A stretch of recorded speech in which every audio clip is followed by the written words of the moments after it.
বারবার সব হতাশ হয়ে যাচ্ছে, মুরগি সেল করে দিচ্ছে। প্রান্তিক খামারগুলো লস হইতেছে। ডিমের ভিতরে তো পার্থক্য আছে। সস্তা আমিষের সহজলভ্য উৎস মুরগির ডিম।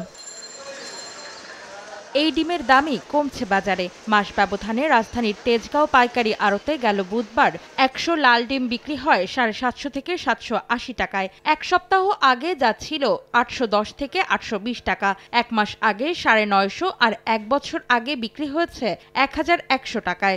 চাহিদার বিপরীতে পর্যাপ্ত যোগানেই ডিমের দাম কমছে বলে দাবি বিক্রেতাদের। এক মাস আগের থেকে বাজার খুবই মন্দা। এক ডিমের দাম ৬০ টাকা ৮০ পয়সা, ৭৮০ টাকা ১০০ ডিমের দাম। এখন মার্কেটে ভালো উৎপাদন আছে। পাইকারিতে আমাদের লস হচ্ছে না, কিন্তু ফার্মের অবস্থা তো খারাপ হচ্ছে। ছোটখাটো ফার্মতে এই বাজার থাকলে টিকবে না।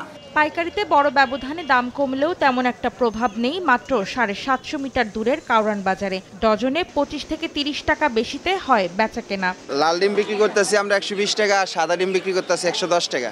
৯ টাকা ১০ পয়সা করে ডিম কিনছে, এখন ১০ টাকা করে আমরা বিক্রি করতেছি।